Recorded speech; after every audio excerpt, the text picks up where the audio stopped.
again, my friends. Welcome back to the channel. My name is Shay, and today we are going to be doing another week of one week, one jar, and this time I'm going to be picking books out of my Backlist jar, which has I think there's 400 books in here. I'm not quite sure. So who's to know what we will get? If you don't know what one week, one jar is, I am spending one entire week drawing books from jars. Okay, so I've already drawn my own books and I had some good things come out of there. I just got done with my series jar and now we're moving on to Backlist. So I will leave those down below if you are interested in the vlogs that I did for that. But we're gonna go ahead and get started. I don't know how I feel. I don't know what I'm wanting for. Again, the caveats here are going to be the same. If I pick a book that is so large I don't think I can finish it in a week, I will put that book back and draw another one. But let's go ahead and let's get started, because let's get reading. Okay. Again, 400 books in here, but I know that I'm going to pick the 5-star. So I had multiple in my hands and then they just dropped off. So here it is. I did shuffle these before I, picked. This is hilarious because I'm going to let y'all see. This is The Gutter Prayer by Gareth Hunter Hahn. And I think that's how you say his name. And I'm laughing at this because I picked Winds of Strife in my own books. And I thought, I don't know whether it's the covers that look similar for The Gutter Prayer and that one, but I thought I got them mixed up. I got them mixed up because I didn't know which book was which. But this is The Gutter Prayer by Gareth Hunter Hahn. And I think I do own his newest series, also The Sword Defiant by him, but he also did The Gutter Prayer. And I think that is a complete series, and I'm going to go see if I can find this one on audio anywhere, or if I can get my hands on it, and I'll pop back in maybe when I get a few moments in and I can tell you a little bit of what I'm thinking about this. Okay, it's Sunday, it's Mother's Day. I'm 25% into Gutter Prayer by Gareth Hunter Hahn. I don't know what to think right now. I don't have a great grasp on the magic system. I don't have a great grasp on the world, and I don't have a great grasp on the politics. I do know that this is probably going to be some political war type fantasy novel. We start out with a bang. We start out with some kind of law place up in flames, and we meet our main 3 characters in there. We learned that they are friends, or they've come together to do something to this place. Steal something, we don't know, and they wind up, 2 of them wind up being caught and taken as prisoners, and then one of them gets away. We learn that these 3 people, we have a girl who kind of has a past. She's having visions. We don't know anything about what her visions pertain to. We also then have this stone man who basically has to take, it's a disease that has had an outbreak in this world where if he quits moving, he will completely turn to stone and suffocate and die. So he takes this injection to make himself prolong his death. And then we have this other guy who is a ghoul, who we don't really know much about him, but we do know that their boss, they're like thieves, and we do know that their boss has betrayed them in some sort of fashion, and now they're trying to figure out what is going on, what is what, who is who, the politics behind the world, and all of that. My main thing about this book right now is I just don't know what's going on. I don't know what's going on. So I guess I'm only 25% in, so I'm not supposed to understand everything at this current moment in time. I am enjoying all of the different POVs we're getting. I'm enjoying learning or getting little snippets of things as we go through. I'm not sure my overall thoughts right at hand, right at the moment. I will say that I think this is very unique story. It's a very unique story, and I'm kind of along for the ride. So I'm going to clean today. I have a lot of cleaning to do. I've done some cleaning this morning, but I still have laundry to do and vacuuming and cleaning the bathrooms and all of that. So I'm going to do that and continue to listen to this book on audio, hoping that by the end of the day that I get 50-ish% into the book and then can finish within the next few days. So we will see how I go with this. Right now, again, I'm just kind of learning my way towards it. I'm not in love with it yet. I like it. I can't say that I hate it, but I do hope that we get more information, some things more fleshed out, because right now I'm like, huh. Okay, I'll check again when I get further into the story or something happens and my thoughts change. Okay, it's late. It's Tuesday night, and I have finished the Gutter Prayer. And I don't know if you've ever had this happen to you, but I said that I have a lot of stuff going on in my work life right now. A lot of stuff. And my concentration is like off.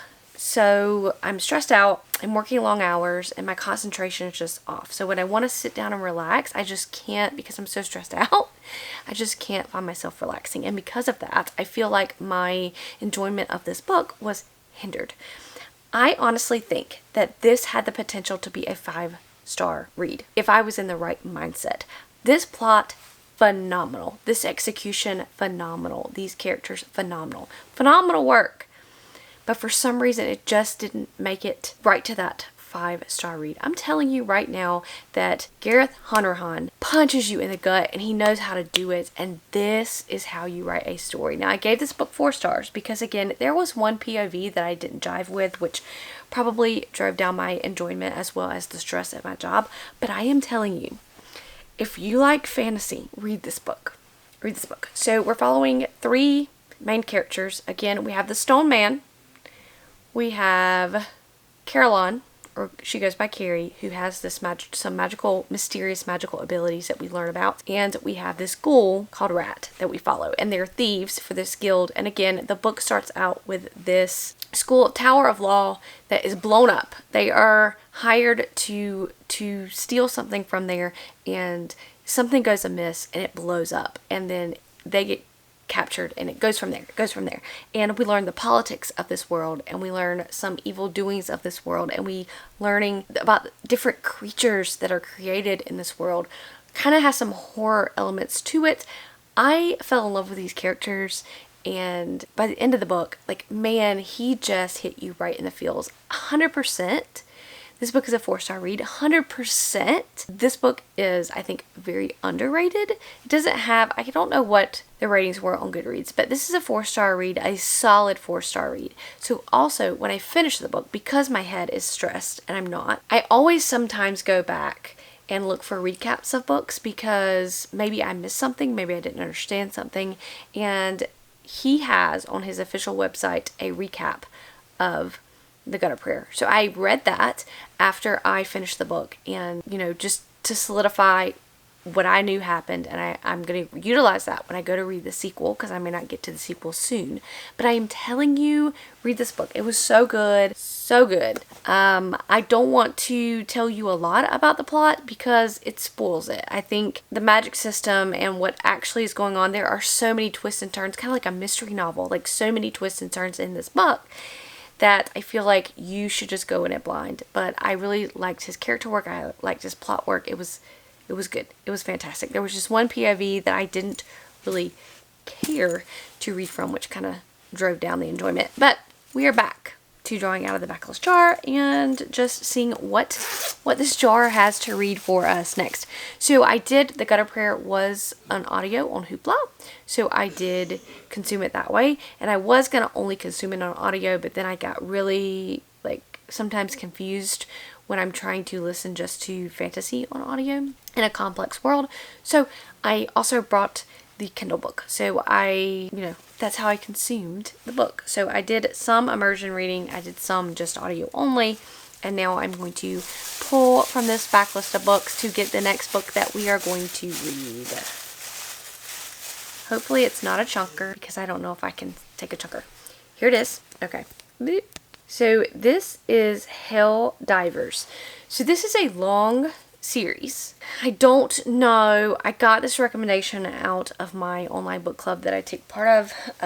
One of the gentlemen that is in there likes the series, loves the series. So he said, read it, you'll like it. I don't even know what it's about.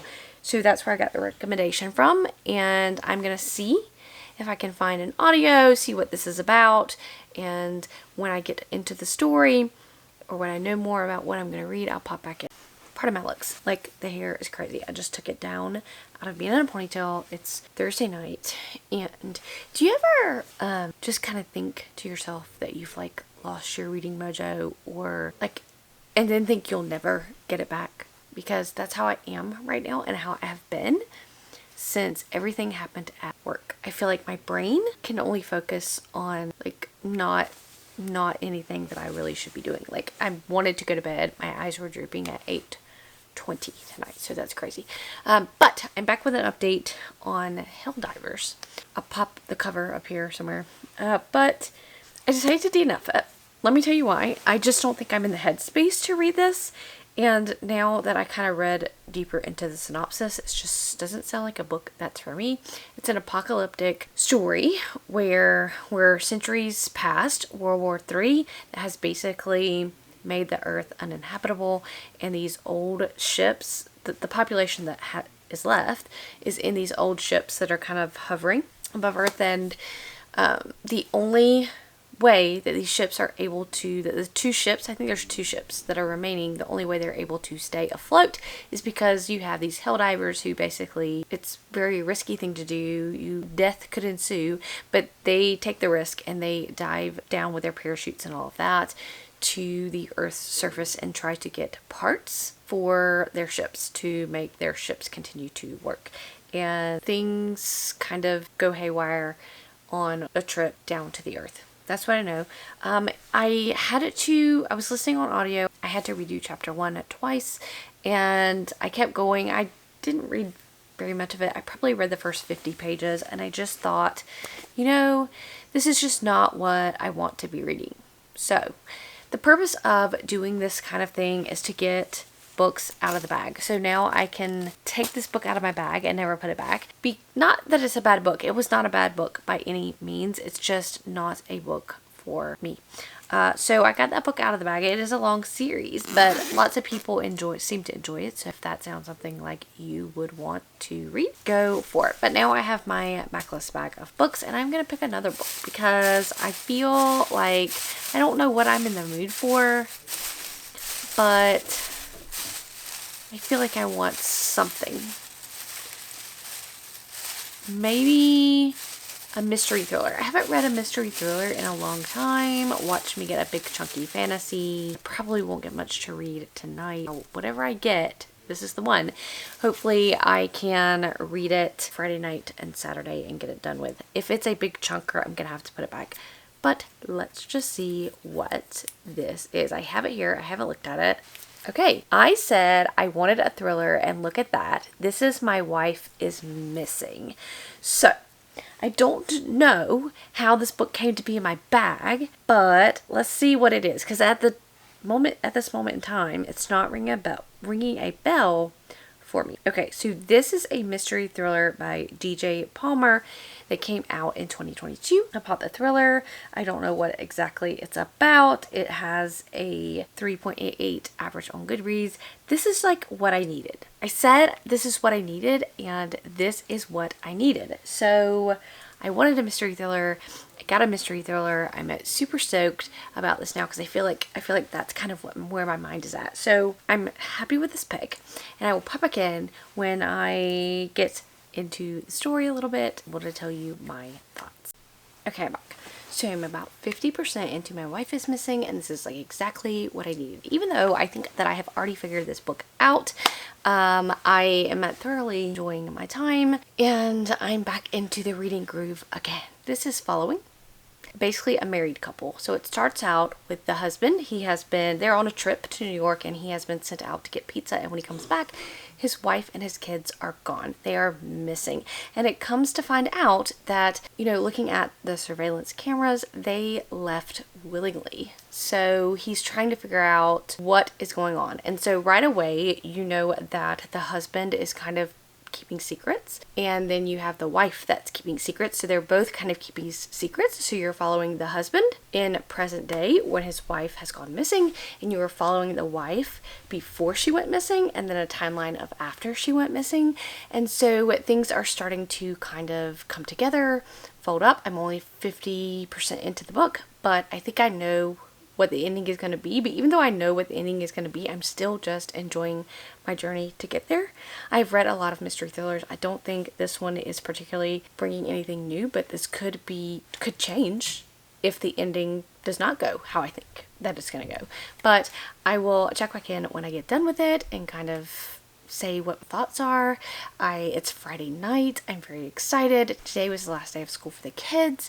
We're just living our best lives. I'm still really having a hard time focusing because of work, because I would say that that's where I have been spending majority of my time. My mind is just like kind of fried, but this book has gotten me back into the groove, and I'm happy to continue to read, and hopefully I can knock this one out tonight. I think I have a couple more hours left on the audiobook.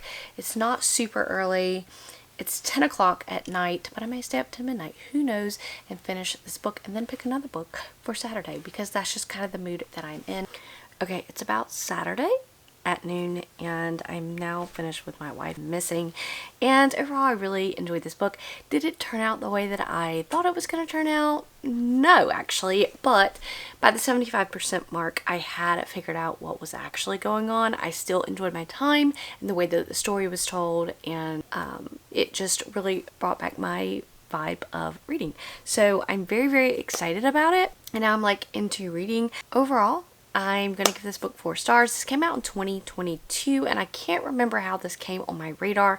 I want to say that it was just the premise grabbed me when I was looking at new releases. But now I'm going to pick another book, but I have to also edit and put out a video today because I have just been so lazy this week and just so busy at work that I haven't had a chance to edit or put out any new content. So it's a rainy, stormy day here. I'm feeling like very exhausted because of the rain and the storm. But what's going to happen is I'm going to pick a book. So I'm going to give myself 24 hours to read this book. So if I pick a chunky book, I'm going to put it back and I'm going to draw another one. But I have plenty of pretty shorter reads that I feel like I could probably get to finish, especially with my cleaning and everything that I have left to do. So let's read one more book for this Backlist vlog, because Lord knows that there are so many books in here that I need to complete. So here is one. Is it going to be one that I can read?